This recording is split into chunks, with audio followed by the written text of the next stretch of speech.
എല്ലാവർക്കും നോക്കാം. നമ്മുടെ കാപ്പിരിത്തള്ളയുടെ കുഞ്ഞുങ്ങളെല്ലാം വിരിഞ്ഞു കേട്ടോ.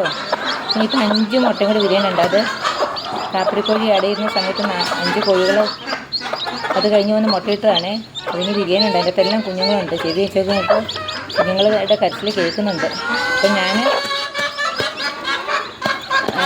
കുഞ്ഞുങ്ങളെ പിടിച്ച് തീറ്റ കൊടുക്കുകയാണ്. മഞ്ഞപ്പൊടി കലക്കി വെള്ളവും വെച്ച് കൊടുത്തിട്ടുണ്ട് അവർക്ക് കുടിക്കാൻ. കാരണം ഇനിയും 5 മുട്ടയും കൂടി വിരിയാനുണ്ടല്ലോ. അതുകൊണ്ട് അവർക്ക് വിശക്കത്തില്ലേ.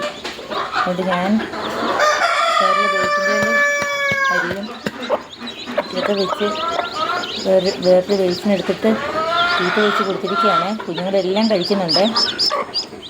അതൊക്കെ ആകപ്പാടെ വിശപ്പായിരുന്നു. 2 ദിവസമായിട്ട് ഇറങ്ങാതിരിക്കുമായിരുന്നു. അപ്പോൾ എനിക്ക് മനസ്സിലായില്ല മുട്ട വിജയറായിട്ടുണ്ടെന്ന്. മനസ്സിലായത് നിറയും കുഞ്ഞുങ്ങളായിട്ടിരിക്കുന്നു. തള്ളക്കോഴി ആവശ്യത്തിന് കഴിച്ച് കുഞ്ഞുങ്ങളെല്ലാം കഴിച്ചുകൊണ്ടിരിക്കുകയാണ്. അതിനുശേഷം നമുക്ക് പെറുക്കി ബേസിനകത്ത് തന്നെ വെക്കാം കേട്ടോ. 5 കുഞ്ഞുങ്ങളും കൂടെ വിരിയാനില്ലേ.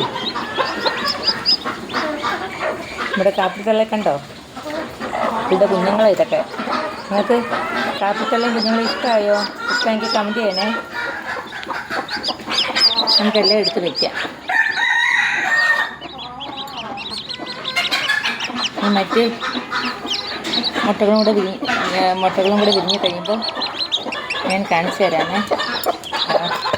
പിന്നെ ഇറങ്ങി വരിക തള്ളക്കോഴി. അവൾക്ക് മതിയായില്ല കഴിച്ച്. അന്ന് മുട്ടക്കകത്ത് കുഞ്ഞുങ്ങളുണ്ട് താനും. അത് കാരണം അവൾക്ക് പരവേശം എടുക്കുന്നു. മുട്ടക്കകത്ത് കുഞ്ഞുങ്ങളുണ്ട് താനും. അത് കാരണം അവൾക്ക് കുഞ്ഞുങ്ങളുടെ കരച്ചിൽ കേട്ട് പെട്ടെന്ന് കയറി പോവുകയാണ്. എല്ലാത്തിനും കുഞ്ഞുങ്ങളുണ്ട് കേട്ടോ. ഇനി അതും കൂടെ വിരിഞ്ഞിട്ട് നിങ്ങളെ ഞാൻ കാണിച്ചു തരാം കേട്ടോ. നിങ്ങളും വിരിഞ്ഞ് കഴിഞ്ഞിട്ട് നിങ്ങൾക്ക് അടുത്ത വീഡിയോയിൽ കാപ്പിത്തള്ളും കുഞ്ഞുങ്ങളെയും കൂടെ കാണിച്ചു തരാം കേട്ടോ. നിങ്ങൾക്ക് ഈ വീഡിയോ ഇഷ്ടപ്പെട്ടെങ്കിൽ സബ്സ്ക്രൈബ് ചെയ്യണേ, ലൈക്ക് ചെയ്യണേ, ഷെയർ ചെയ്യണേ. മറ്റൊരു വീഡിയോയുമായി വരുന്നവരെ ബൈ.